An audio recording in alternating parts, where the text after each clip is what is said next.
Assalamualaikum warahmatullahi wabarakatuh. Selamat pagi siswa dan siswi sekalian. Bagaimana kabar kalian semuanya? Bapak doakan mudah-mudahan kalian semua selalu ada dalam lindungan Allah Subhanahu wa taala serta selalu ada dalam kesehatan ya. Tidak lupa serta tidak bosan-bosannya Bapak mengingatkan pada kalian semua agar senantiasa melaksanakan pembiasaan berikut ini seperti beres-beres ya, bersih-bersih membantu Bapak dan Ibu di rumah, serta rajin-rajinlah berdoa. Kemudian selalu semangat dalam belajar. Baiklah siswa dan siswi sekalian, pada hari ini kita akan belajar tema 1, organ gerak hewan dan manusia. Subtema 3, yaitu lingkungan dan manfaatnya. Muatan pelajarannya yang akan kita pelajari yaitu 2 muatan pelajaran saja, yaitu IPA dan IPS ya. Baiklah, sekarang akan Bapak mulai.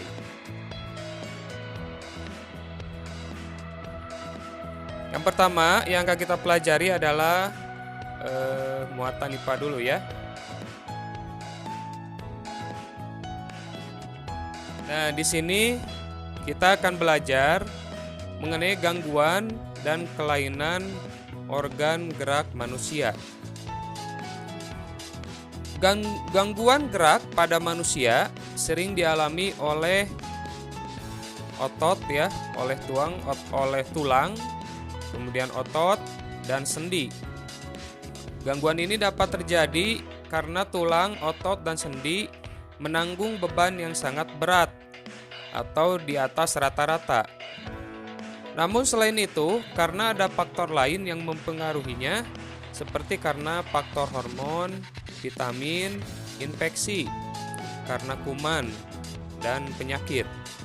Itu bisa menjadi salah satu sebab kenapa terjadi gangguan pada tulang, otot, atau sendi ya.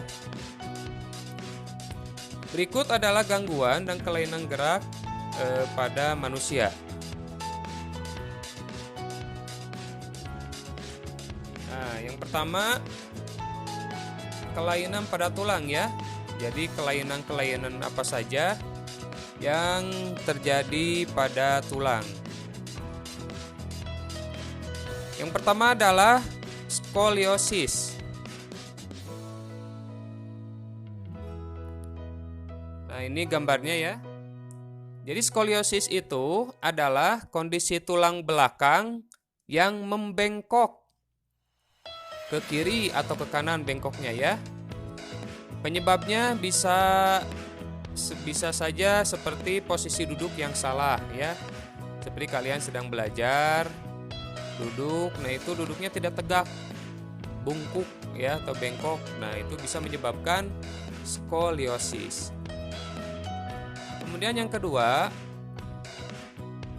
kelainan pada tulang yang kedua adalah lordosis. Apa itu lordosis?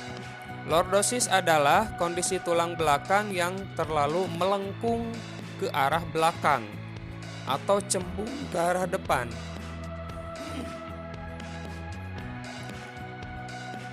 Lordosis dapat disebabkan oleh postur tubuh yang buruk, obesitas, radang sendi, osteoporosis atau faktor lainnya. Nah, itu faktor-faktor yang bisa menyebabkan lordosis ya. Kemudian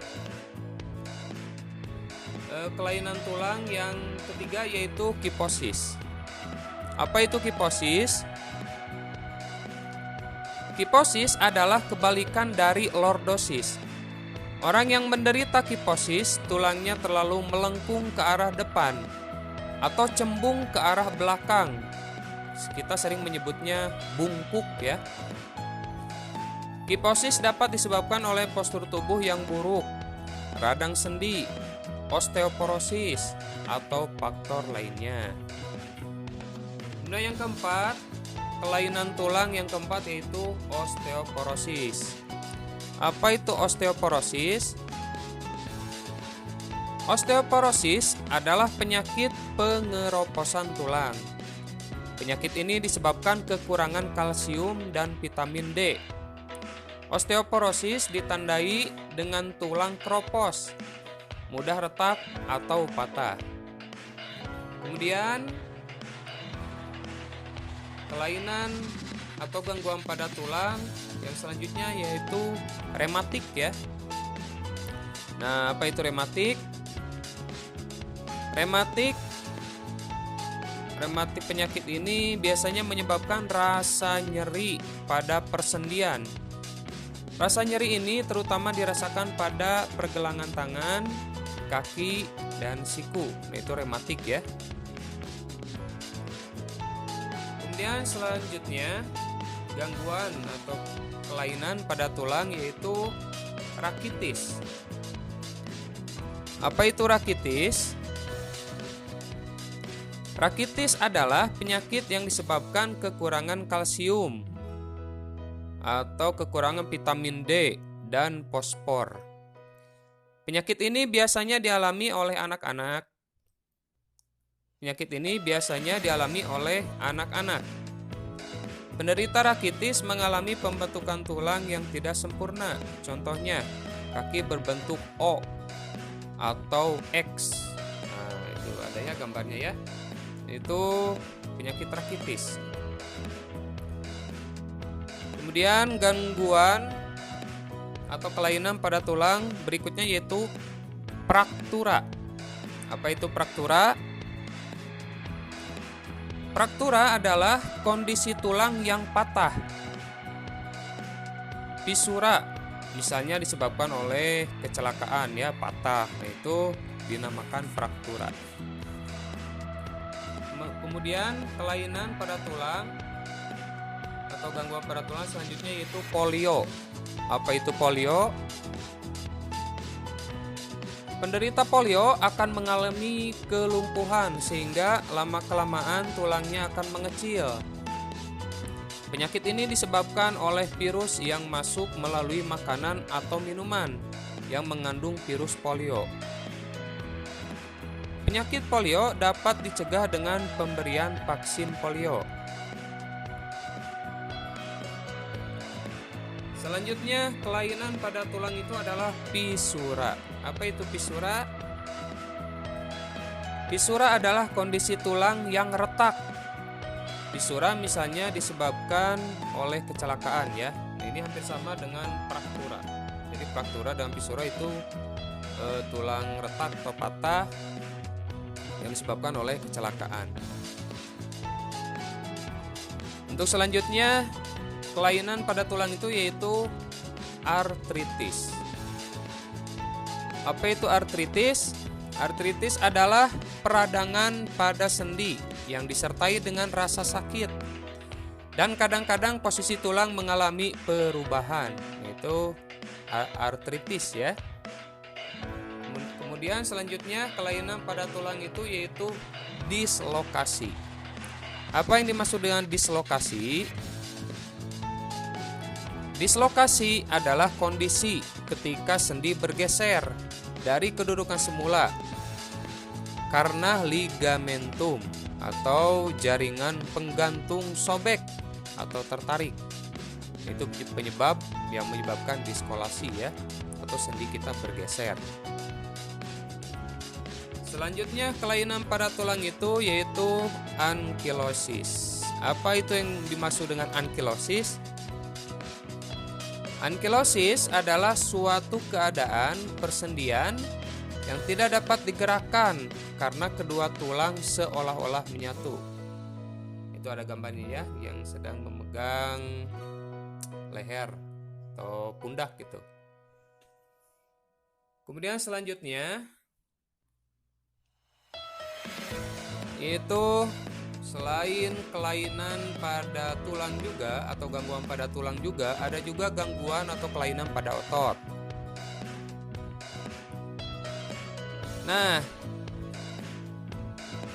kelainan pada otot yaitu gangguan pada otot dapat menimbulkan beberapa keluhan yang mengganggu. Berikut ini beberapa gangguan atau kelainan pada otot, seperti yang pertama tetanus ya. Apa itu tetanus? Tetanus adalah penyakit di mana otot menjadi tegang secara terus-menerus. Penyakit ini disebabkan adanya infeksi bakteri tetanus atau Clostridium tetani yang masuk melalui luka pada tubuh. Kemudian yang kedua, kelainan pada otot itu adalah distrofi otot. Apa yang dimaksud dengan distrofi otot? Distrofi otot adalah penyakit pada otot yang terjadi sejak anak-anak. Penyakit ini merupakan penyakit genetis, sehingga anak terlahir dengan cacat otot atau kelumpuhan. Selanjutnya, kelainan atau gangguan pada otot itu adalah kaku leher atau stiff. Apa itu kaku leher atau stiff? Yaitu peradangan pada otot leher akibat gerakan yang salah atau hentakan secara mendadak, sehingga leher sangat sakit atau kaku jika digerakkan. Kemudian selanjutnya yaitu artrofi otot. Artrofi otot adalah kelainan yang terjadi akibat penurunan fungsi otot karena otot mengecil atau kehilangan kemampuan untuk berkontraksi. Penyakit ini disebabkan oleh penyakit poliomyelitis yang merusak saraf yang berfungsi mengkoordinasi kerja otot. Kemudian kelainan otot yang selanjutnya yaitu hernia abdominal. Apa itu hernia abdominal? Hernia abdominal atau yang dikenal sebagai penyakit turun brok adalah kondisi di mana usus keluar dan masuk ke rongga perut. Penyakit ini dikarenakan robeknya otot pembungkus saluran pencernaan akibat kerja fisik yang terlalu berat. Selanjutnya, kelainan otot atau gangguan otot selanjutnya adalah miastema grafis. Apa itu miastema grafis?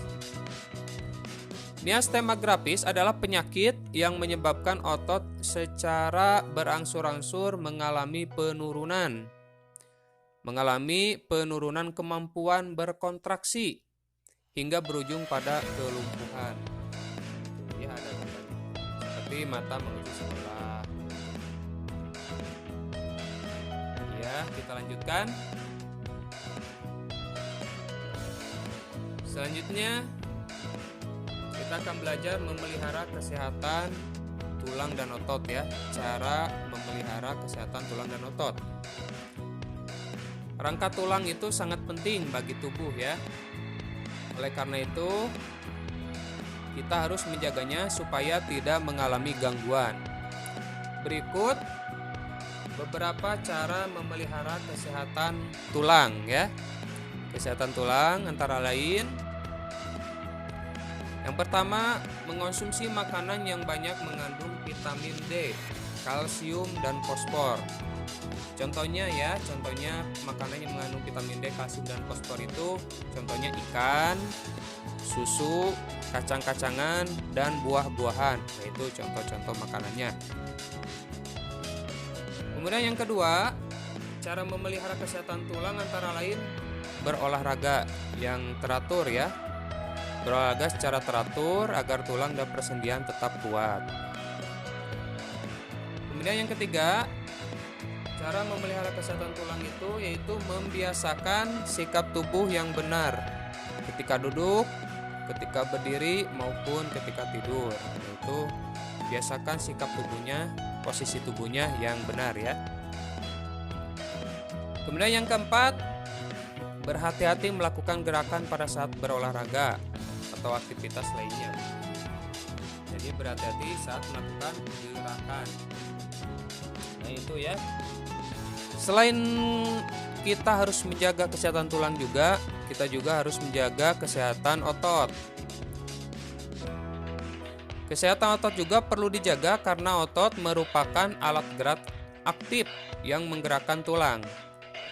Berolahraga secara teratur adalah salah satu cara untuk menjaga kesehatan otot. Selain olahraga, asupan gizi yang baik juga dibutuhkan oleh tubuh seperti kalsium, magnesium, minyak ikan, dan vitamin.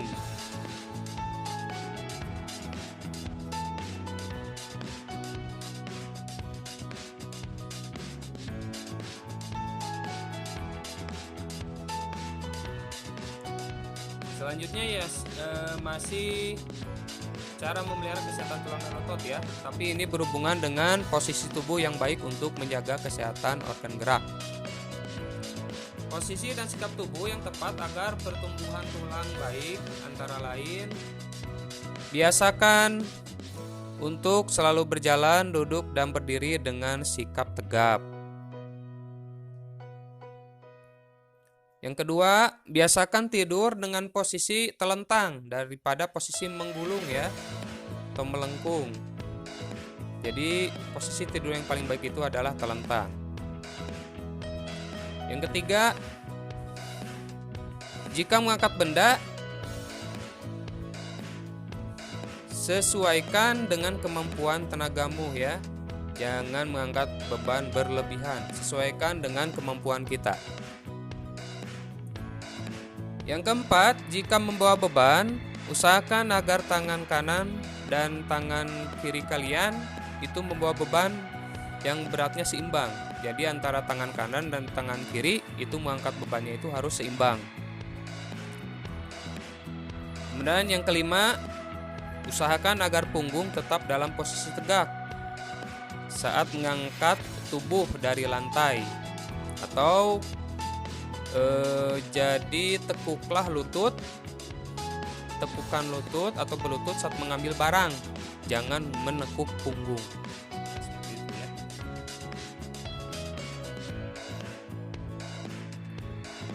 Selanjutnya kita akan belajar muatan pembelajaran yang kedua ya, berarti muatan pembelajaran IPS. Kali ini kita akan belajar mengenai pengaruh kondisi geografis terhadap kondisi sosial dan ekonomi masyarakat.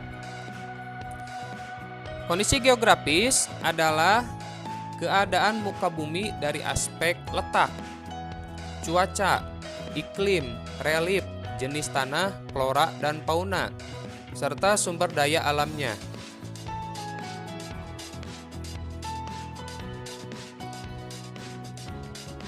Indonesia memiliki daerah-daerah dengan kondisi geografis yang beragam. Keberagaman kondisi geografis tersebut mengakibatkan perbedaan mata pencarian, pola pemukiman, dan tradisi.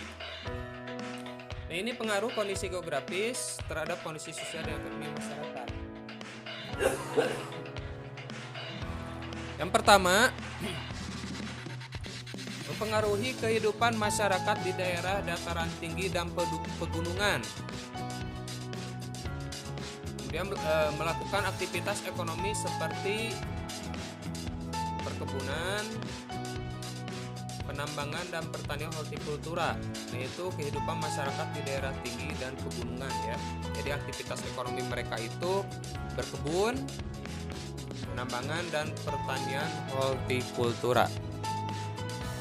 Nah, di dataran tinggi itu adalah bentuk muka bumi dengan ketinggian antara 700 sampai dengan 800 meter di atas permukaan laut. Sementara daerah pegunungan adalah daerah dengan deretan gunung yang menjulang tinggi dibanding daerah sekitarnya. Daerah ini memiliki ketinggian lebih dari 500 mdpl ya. Daerah pegunungan memiliki udara yang sejuk serta kondisi tanah yang subur. Penduduk yang tinggal di wilayah ini beradaptasi dengan membangun pemukiman terpusat sekitar lokasi wisata, penambangan, dan perkebunan. Di Indonesia, penduduk di wilayah dataran tinggi atau pegunungan melakukan aktivitas ekonomi ya. Nah, seperti yang Bapak sebutkan tadi, seperti perkebunan, penambangan, dan pertanian hortikultura. Daerah pegunungan juga kerap dijadikan objek wisata alam karena udaranya yang sejuk dan pemandangan yang sangat indah.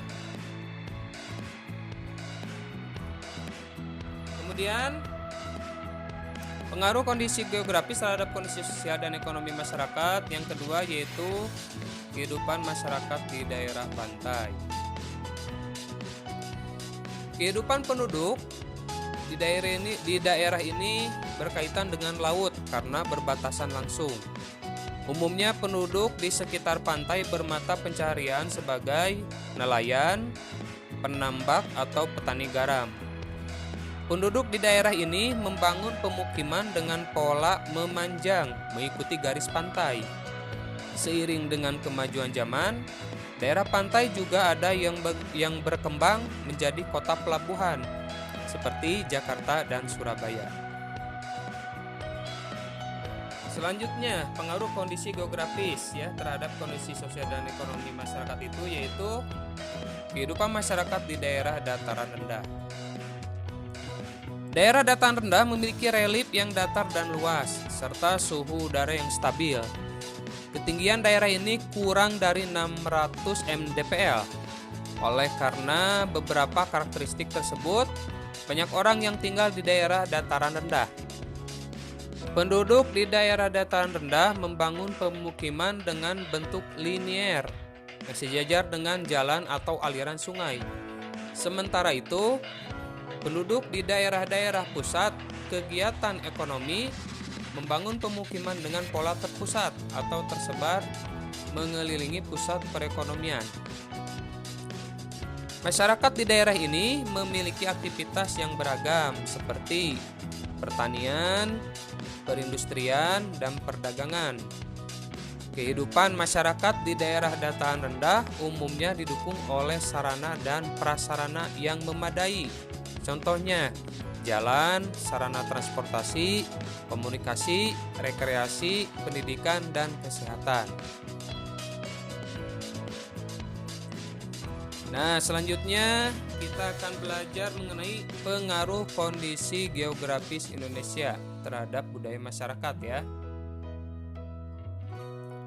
Yang pertama, Bapak jelaskan dulu ya sedikit sebelum Bapak menjelaskan poin 1, 2, 3 ini. Indonesia adalah negara yang memiliki kebudayaan yang beraneka ragam. Kata budaya berasal dari bahasa Sanskerta yang berarti budaya, yaitu bentuk jamak dari kata budi yang berarti budi atau akal. Budaya adalah suatu cara hidup yang berkembang dan dimiliki bersama oleh sekelompok orang.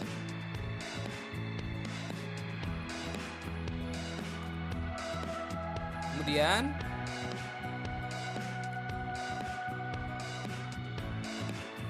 budaya adalah suatu cara hidup yang berkembang dan dimiliki bersama oleh sekelompok orang dan diwariskan dari generasi ke generasi. Kebudayaan berhubungan dengan pandangan hidup suatu masyarakat yang menyangkut nilai-nilai yang dianutnya, seperti kepercayaan, sistem kekeluargaan, nilai dan norma. Hasil dari nilai-nilai yang dianut suatu masyarakat dapat kita lihat dari pakaiannya, adat istiadatnya, bahasa, kesenian, arsitektur, dan agamanya. Semua perwujudan budaya tersebut dapat dikelompokkan menjadi 3, yaitu yang pertama gagasan atau kita menyebutnya wujud ideal. Gagasan atau wujud ideal adalah kebudayaan yang berbentuk kumpulan ide, gagasan, nilai, norma, dan peraturan yang sifatnya abstrak atau tidak dapat disentuh. Wujud kebudayaan ini terletak di dalam pemikiran warga masyarakatnya. Contohnya, adat, aturan, dan tata krama. Kemudian yang kedua adalah aktivitas atau kita menyebutnya tindakan. Aktivitas atau tindakan adalah kebudayaan berbentuk tindakan berpola dari manusia dalam suatu masyarakat. Wujud kebudayaan ini sering juga disebut sistem sosial. Sistem sosial terdiri atas aktivitas-aktivitas manusia yang saling berinteraksi. mengadakan kontak, serta bergaul dengan manusia lainnya berdasarkan adat tata kelakuan. Contohnya pola hidup gotong royong dan upacara adat, itu ya, aktivitas atau tindakan. Kemudian yang ketiga ya, artefak atau karya. Nah, itu salah satu perwujudan budaya kita, yaitu artefak atau karya. Apa itu artefak? Artefak adalah wujud kebudayaan dalam bentuk fisik berupa hasil dari aktivitas, perbuatan, dan karya manusia. Artefak berwujud benda yang dapat diraba, dilihat, dan didokumentasikan. Artefak adalah wujud kebudayaan yang sifatnya paling konkret. Contohnya alat musik tradisional ya. Kemudian senjata tradisional, pakaian adat, makanan khas daerah, tarian daerah, dan rumah adat. Budaya merupakan identitas bangsa yang harus dihormati dan dijaga, serta perlu dilestarikan agar kebudayaan tidak hilang, agar kebudayaan kita tidak hilang dan dapat menjadi warisan secara turun-temurun. Nah, selanjutnya kita akan belajar lagi mengenai produk kebudayaan unggulan setiap daerah. Setiap daerah mempunyai produk unggulan budaya dengan ciri khasnya masing-masing. Produk kebudayaan suatu daerah tidak perlu berbentuk barang, seperti makanan atau pakaian. Produk kebudayaan dapat juga berupa kesenian, seperti ukiran, batik, anyaman, dan seni pertunjukan. Saat ini produk-produk unggulan budaya dari daerah-daerah di Indonesia ada yang terkenal hingga ke luar negeri. Contohnya yang pertama wayang ya. Saat ini pertunjukan wayang telah mendunia dan bahkan diakui oleh UNESCO. Selain seni pertunjukan wayang sendiri pun telah menjadi produk unggulan yang banyak diminati wisatawan asing karena keunikan dan kekhasannya. Wayang dapat menjadi hiasan rumah yang unik dan menarik. Selanjutnya, produk kebudayaan unggulan setiap daerah yang kedua yaitu ukiran kayu. Ukir kayu atau ukiran kayu adalah kerajinan Indonesia yang banyak diminati masyarakat dunia. Ukiran kayu merupakan kerajinan khas asli Indonesia. Daerah yang terkenal dengan kerajinan ukirnya adalah Jepara. Nah, selanjutnya adalah yang ketiga, produk kebudayaan unggulan setiap daerah itu anyaman bambu ya. Produk anyaman bambu dari Indonesia banyak yang telah dipasarkan ke luar negeri. Produk anyaman bambu termasuk dalam 10 kerajinan Indonesia yang paling banyak diminati masyarakat dunia. Jawa Barat adalah daerah yang terkenal akan produk-produk anyaman. Selanjutnya, produk kebudayaan unggulan di Indonesia itu dari setiap daerah itu yang keempat, kain batik ya. Saat ini kain batik dari Indonesia telah mendunia dan dikenal oleh banyak perancang busana dunia. Buktinya, batik banyak menjadi bahan dalam peragaan busana berskala internasional. Beberapa daerah yang terkenal dengan produk batiknya antara lain Solo dan Cirebon. Yang kelima, kerajinan perak. Apa itu kerajinan perak? Kerajinan perak tidak hanya terkenal di Indonesia ya, tetapi sudah mendunia dan banyak diperdagangkan di mancanegara. Daerah yang terkenal dengan kerajinan peraknya adalah Kota Gede di Yogyakarta. Selanjutnya, produk kebudayaan unggulan di Indonesia dari setiap daerah itu adalah kerajinan tenun. Kerajinan tenun seperti ulos merupakan kerajinan khas Indonesia. Banyak turis yang sudah mengenal kerajinan ini dan menjadikannya sebagai cenderamata. Daerah yang terkenal sebagai penghasil produk ini antara lain Sumatera Utara. Sebagai generasi penerus bangsa, kita bertanggung jawab untuk melestarikan produk-produk unggulan budaya di daerah atau negara kita ya. Baik yang berasal dari daerah kalian sendiri ataupun daerah lain harus kita jaga. Kemudian cara untuk melestarikan produk unggulan budaya bermacam-macam ya. Caranya dapat kalian lakukan dalam kehidupan sehari-hari ya, dengan mencintai produk di dalam negeri seperti itu. Nah, mungkin dari Bapak dicukupkan sekian ya untuk pembelajaran pada hari ini, yaitu tema 1 subtema 3 muatan IPA dan IPS. Mudah-mudahan dapat bermanfaat bagi kalian semua. Kemudian kalian juga dapat memahaminya dan dapat mempraktekannya dalam kehidupan sehari-hari. Jangan lupa semangat terus untuk belajar ya. Dari Papa dicukupkan sekian. Wassalamualaikum warahmatullahi wabarakatuh.